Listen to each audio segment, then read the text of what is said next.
Boa noite. Bom, hoje não é o José Medeiros, é o Acácio Medeiros. Não, é Acácio dos Santos. Gente, eu gostaria de fazer um convite para todos vocês, para nós ficar desse lado de cá, pode ser? Pode ser? Fique todos nós ficamos desse lado de cá, para ficar melhor? Isso. E só lembrando que hoje é uma quarta-feira Tim, uma quarta de adolescentes, né? E a gente percebe que os nossos adolescentes estão aí, os nossos jovens. Meus parabéns. Seja bem-vinda, Dinalva. Minhas duas irmãs ali, seu Dimas, meu irmão ali, o Pedro, os dois Pedro.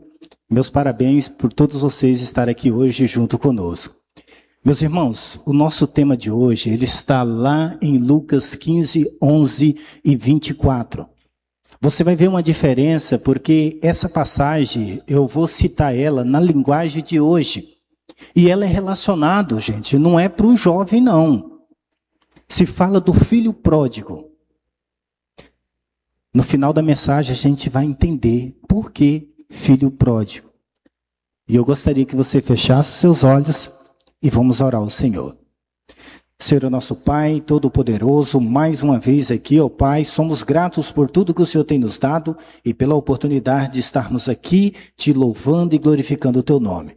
Somos muito felizes, ó Pai, por cada adolescente e cada jovem que está presente aqui conosco. Somos agradecidos pela irmã Dinalva, junto com seus dois netos que estão aqui, e aos nossos novos irmãos na fé, que vai caminhar junto conosco até as mansões do céu, e assim todos os jovens e adolescentes. Esteja com essa mensagem de hoje, esteja nos capacitando, abrindo a nossa mente e o nosso coração para esse entendimento. Que Deus nos ajude e que Deus nos abençoe.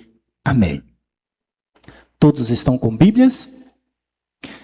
Você pode acompanhar na sua Bíblia em Lucas 15, 11 e 24. Se tiver uma diferença, é porque aqui eu estou. E essa passagem que eu vou citar para vocês é uma passagem na linguagem de hoje. Eu até aconselho aos jovens, os adolescentes, até os adultos, Lucas 15, do 11 ao 24. Eu até aconselho também os irmãos que têm dificuldade de entender a Bíblia, nessas versões mais atualizadas, revista Almeida, adquirir uma na linguagem de hoje, para você fazer para comparar, né? Achou aí? E ela diz bem assim, ó, na linguagem de hoje. E Jesus disse ainda, acompanha, vai estar diferente. Quem está com o celular na mão pode pegar na linguagem de hoje. Ela vai estar diferente. Que Jesus disse ainda, um homem tinha 2 filhos. Certo dia, o mais moço disse ao pai, pai, eu quero que o senhor me dê agora a minha parte da herança. E o pai dividiu os bens entre os 2. Só que alguns dias depois, o mais moço juntou tudo que era seu e partiu para um país que ficava muito distante. O rapaz ali, ele viveu uma vida cheia de pecados, desperdiçando todo o seu dinheiro com prostitutas e drogas e bebedeiras. Na linguagem de hoje, ela fala assim, que ele desperdiçou todo o seu dinheiro. Mas, de repente, houve uma grande crise naquele país. E ele começou a passar necessidade. O jovem em si decidiu procurar ajuda a um dos moradores daquele local. E esse morador o mandou para sua fazenda, a fim de tratar dos porcos. O rapaz ali com fome, ele sentia vontade de comer o que os porcos comiam, mas ninguém lhe dava nada. Caindo em si, ele pensou, quantos trabalhadores do meu pai têm comida de sobra e eu aqui morrendo de fome? Vou voltar para a casa do meu pai e dizer, pai, pequei contra os céus e contra o Senhor e não mereço mais ser chamado de seu filho. Mas, por favor, me aceite como um dos seus trabalhadores. O rapaz saiu dali e voltou para a casa do pai. E quando já estava longe de casa, o pai o avistou. E com muita pena do filho, correu, abraçou e beijou. E o filho respondeu, pai, pequei contra os céus e contra o Senhor, e não mereço mais ser chamado do seu filho. Mas, por favor, me aceite como um dos seus trabalhadores. E o pai rapidamente ordenou aos empregados: tragam, vistam a melhor roupa nele, tragam sandálias, coloquem os seus pés, traz um anel e põe no seu dedo, traz também e mate o bezerro gordo, vamos festejar, porque esse meu filho estava morto e viveu de novo, estava perdido e foi achado. E começaram a festa. Enquanto isso, o filho mais velho estava no campo, cuidando das ovelhas. E quando ele se aproxima, ele observa o barulho da música e as danças. Então ele pergunta a um dos empregados: o que está havendo? O empregado responde: o teu irmão voltou para casa com vida e saúde, e o seu pai mandou matar o bezerro gordo. O filho mais velho ficou zangado, não quis entrar.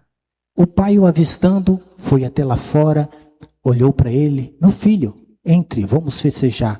E o filho responde: há tantos anos eu trabalho feito um escravo para o Senhor e nunca desobedeci nenhuma ordem sua. E o Senhor nem a menos me deu um cabrito para mim fazer uma festa com os meus amigos. Mas esse seu filho, que desperdiçou tudo que era do Senhor, volta e o Senhor manda matar o bezerro gordo? O pai, triste, olha para o filho mais velho e diz: você, meu filho, está sempre comigo. E tudo que é meu é seu. Mas precisava fazer essa festa para mostrar ao seu irmão que ele morreu e nasceu de novo. E mostrar para ele a nossa felicidade. Moral da história, irmãos. Os protagonistas são o filho caçula. Porque o caçula sempre dá problema. Ou não, né? O patriarca, que é o pai, e o primogênito, aquele que fica no campo, né? Representa a rebeldia passiva e o legalismo religioso. É aquele filho que está ali, mas não está. Por mais que ele não abandonou o pai, mas ele não está, né? E o caçula representa a rebeldia ativa e a busca por libertinagem. É aquele filho que tem tudo, mas acha que não tem nada. Então o pai oferece uma oportunidade e ele aceita. O pai, que é o patriarca, representa a graça incondicional e a extravagante, que é o nosso Deus. É o livre-arbítrio. O caçula pediu e o pai deu. Às vezes a gente pede coisas para Cristo, não é que Cristo deixa. É que a gente já tomou a nossa decisão. É assim que acontece. Então houve o quê? Uma ruptura familiar. Pai, quero receber agora a minha parte da herança. Herança só se recebe quando o pai morre. Olha o que aconteceu aqui. O filho pedindo a herança antes do pai morrer. Já pensou? Antecipando a morte do pai. Então o pai faz o quê? Divide os bens entre os dois. O contexto histórico no século I, exigir a herança com o pai ainda vivo era equivalente social e emocional a desejar a morte do pai. Então o filho mais moço era tão rebelde que ele queria que o pai já morresse. A busca por anatomia. Poucos dias depois, o filho mais novo reuniu tudo o que tinha e foi para uma terra distante. E a gente viu a história, o que aconteceu. O que aconteceu com a rebeldia, né? O ciclo, o primeiro passo dele foi: desperdiça tudo na terra distante. 2, uma grande fome atinge a região. 3, começa a passar necessidades extremas. E 4, submete-se ao trabalho de cuidar de porcos. Ele era um jovem judeu. E judeus não cuidavam de porcos naquela época. A história é contada assim. É a história que Jesus mesmo vivenciou naqueles momentos. E nunca as parábolas de Jesus eram histórias que ele inventava. Aconteciam essas histórias, essas parábolas de Jesus. Então ele via e juntava e fazia uma semelhança naquela época. O fundo do poço, a fome era tão grande que ele desejava comer a comida dos porcos, mas ninguém lhe dava nada. Para um judeu do primeiro século, apacentar porcos, animais impuros e desejar a comida deles representava a mais absoluta falência moral, social e espiritual. Falência moral para eles era como se fosse coisas absurdas de acontecer, para ele chegar a esse ponto de cuidar de porcos. E judeus, a gente conhece muito bem os judeus daquela época, eles não gostavam nem dos ímpios, eles não gostavam. Os ímpios para ele eram impuros. Nós somos os ímpios hoje.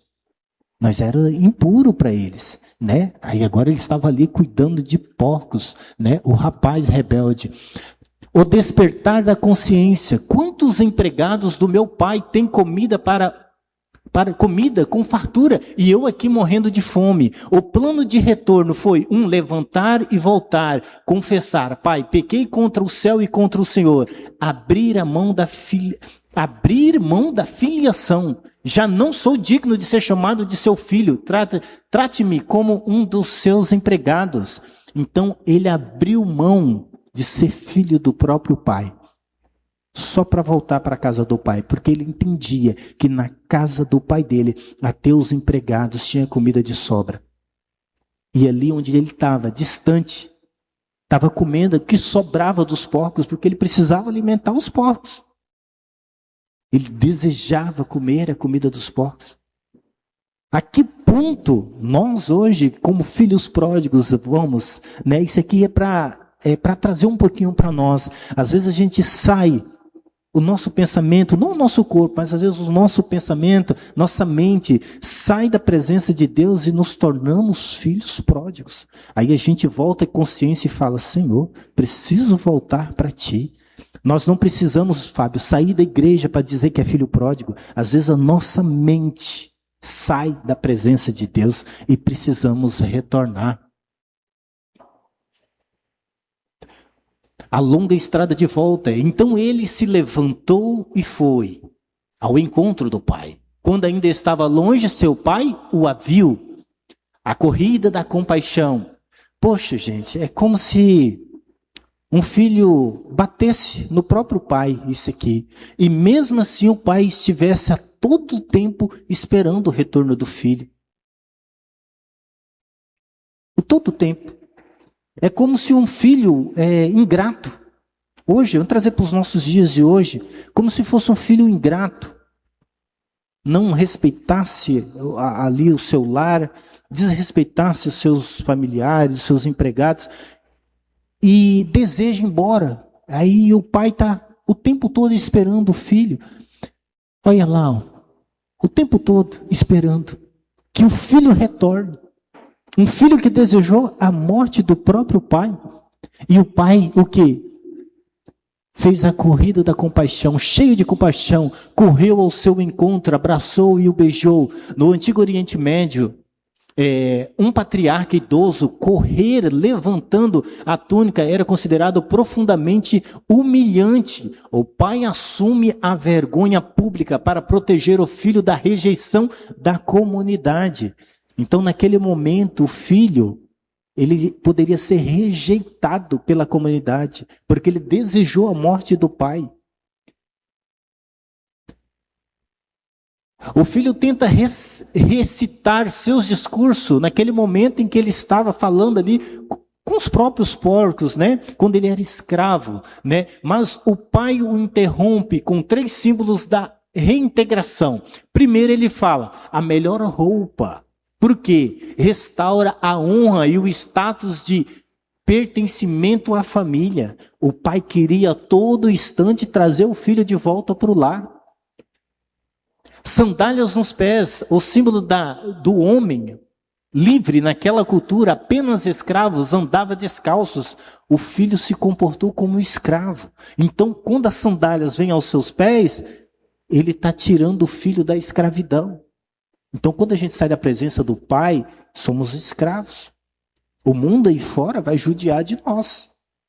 Por isso que não podemos sair da presença do pai. Porque senão nos tornamos escravos. E 3, o anel transfere a autoridade e o selo familiar. Ele não volta como um empregado, mas como herdeiro novamente. Olha, um filho que desperdiçou tudo que era do seu pai, volta a ter direito à herança. Que interessante, né? Hein, Pedro, já pensou? Você pedir a estradinha do seu pai como herança? Vai, capota a estradinha, estraga tudo, depois volta a pé, Pedro, para casa, e o seu pai está com a estradinha nova, e ele fala, essa aqui é a sua nova herança, Pedro. É isso que aconteceu aqui. Foi isso que aconteceu.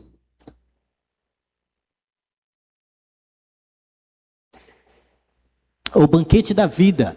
Tragam o novilho gordo e preparem um grande banquete. Vamos comemorar, porque este meu filho estava morto e viveu de novo, voltou à vida. Ele estava perdido e foi encontrado. Olha a alegria do pai.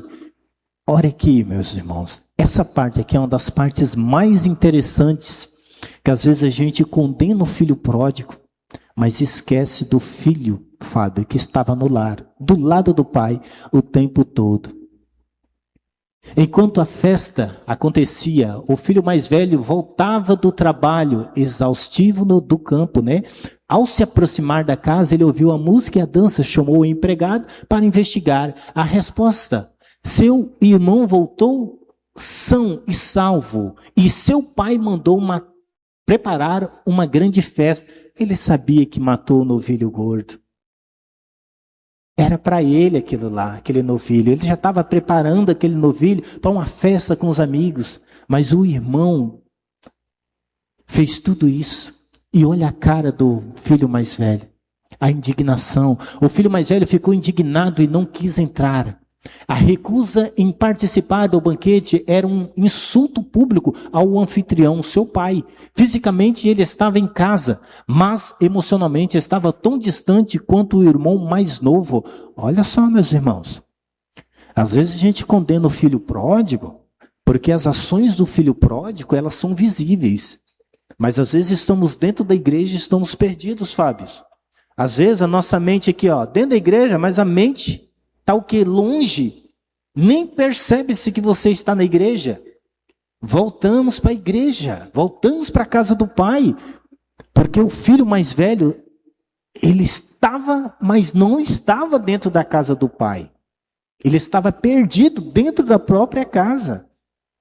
Por quê? As ações do outro eram visíveis ao mundo, só que a dele não era.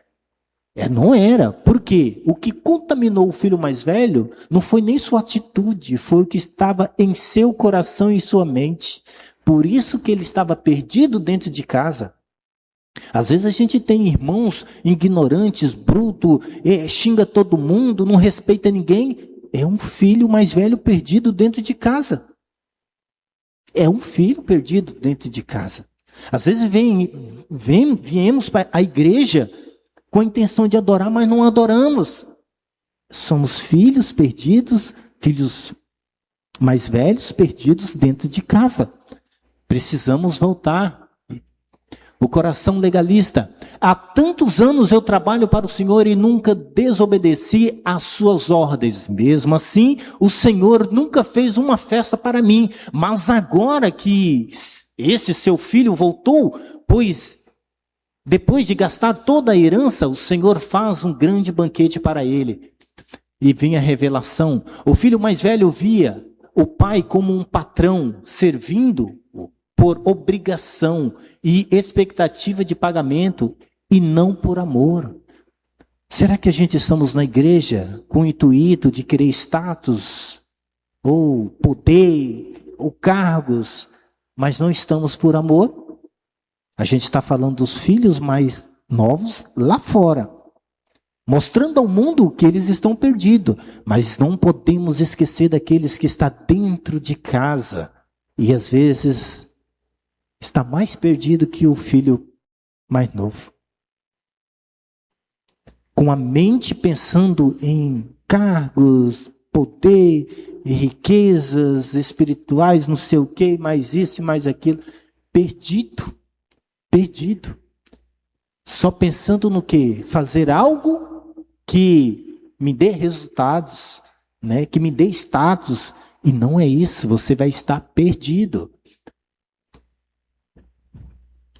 Tipo de rebeldia ou caçula, ativa, imoral e escandalosa. É aquilo que eu falei, o caçula, ele demonstrava, né, a sua rebeldia, né?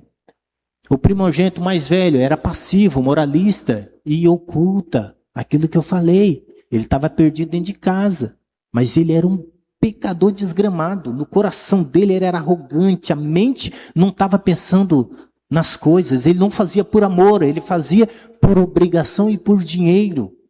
Esse era o mais velho. Visão da riqueza, usou a riqueza, o caçula, usou a riqueza para fugir do pai. Agora o primogênito usou a obediência para tentar controlar a riqueza do pai. Olha o perigo. Olha o perigo. O outro já mostrou aquilo que ele já era, mas o que estava dentro de casa estava fazendo tudo escondido. Ele estava pensando em riqueza, pensando, a hora que o meu pai for, ele vai, eu vou estar aqui mesmo. Esse podia ser o pensamento do mais velho, né? Resposta do pai para o mais novo foi: o pai correu até ele na estrada.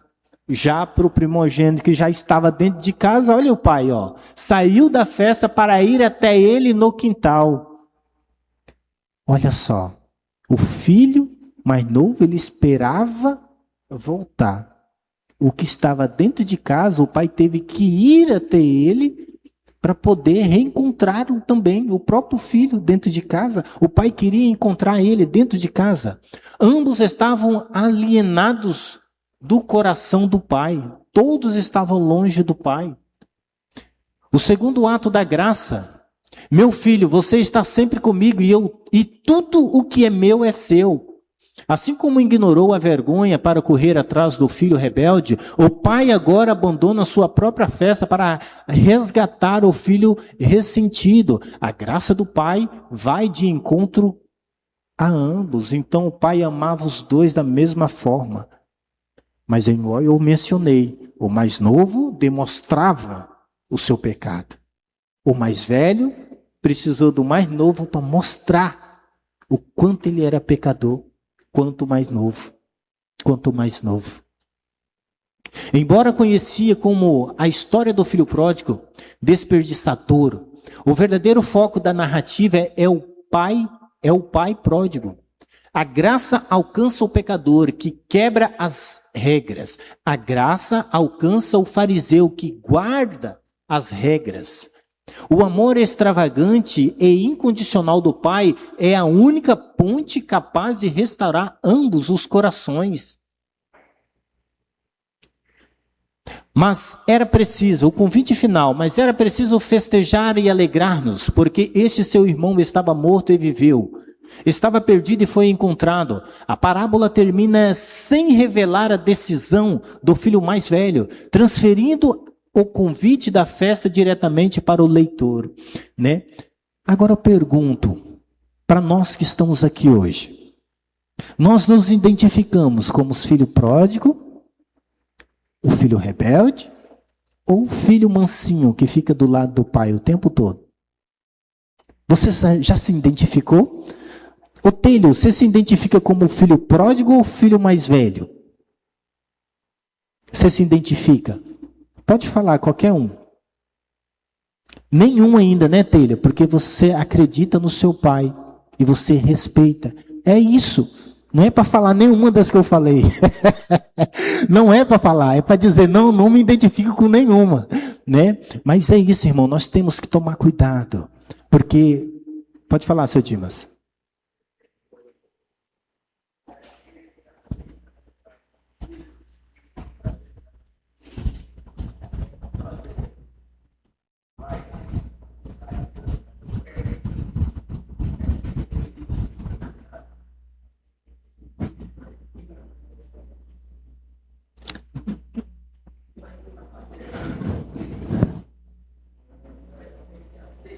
É, isso mesmo, isso mesmo.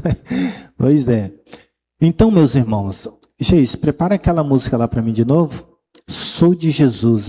Essa música ela fala simplesmente de precisamos ser de Jesus. E é a própria música que o evangelista usou em todos os cultos aqui. Eu queria cantá-la novamente com vocês para nós entender que, por mais que estamos na igreja, precisamos tomar cuidado. Porque quando a gente está na igreja, vindo à igreja todos os dias, a gente fica com aqueles pecados, muitas vezes escondido, que nos afasta do Pai. E precisamos estar na igreja, mas com a mente focada no Pai. Focado no Pai. A música diz, sou de Jesus. Vamos cantar essa música e a gente finaliza com essa mensagem do filho pródigo. Porque às vezes tem dois caminhos a seguir. O filho pródigo prefere seguir o caminho, né, da tolice, né? O caminho da tolice. E o filho mais velho preferiu ficar em casa, mas perdido. Já?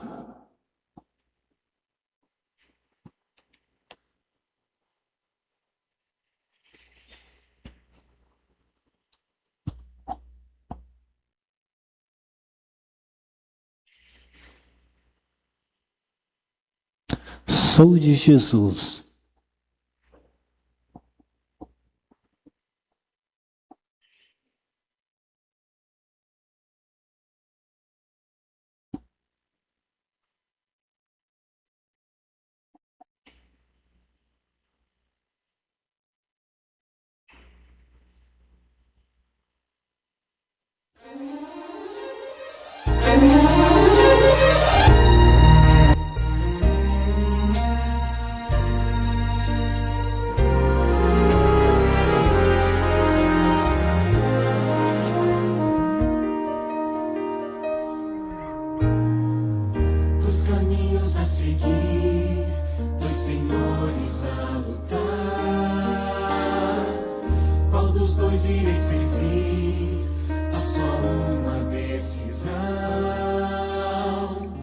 Quantas vezes procurei os prazeres deste mundo, encontrei mil motivos pra chorar.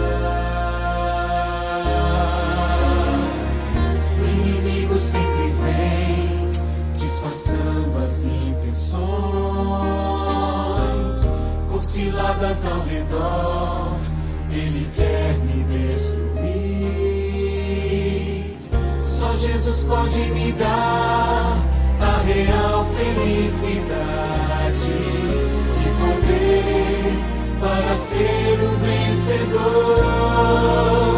Sou de Jesus, o Senhor da vitória, o alimento, a vida, rocha eterna da salvação. Seu amor me atraiu, paz e alegria, eu já fiz minha escolha, sou de Jesus.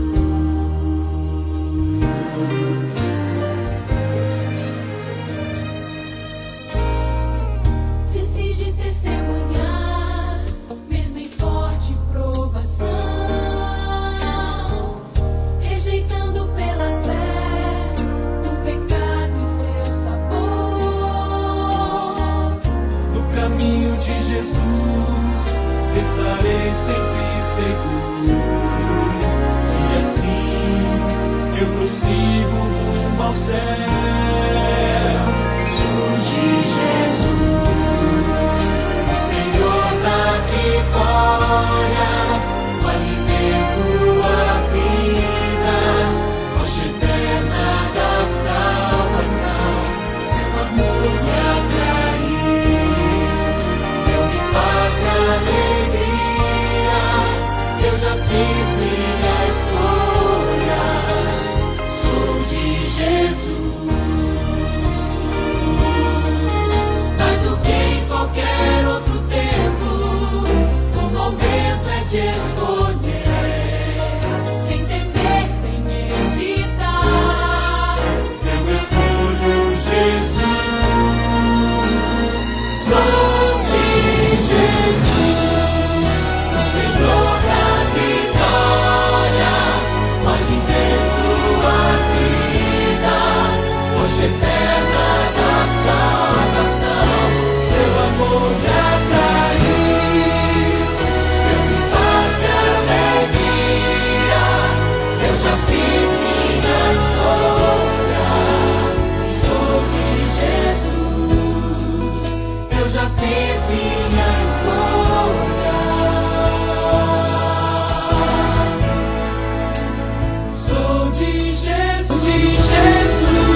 Meus irmãos, o interessante é que a música fala que o filho pródigo, ele fez uma escolha: voltar para a casa do pai.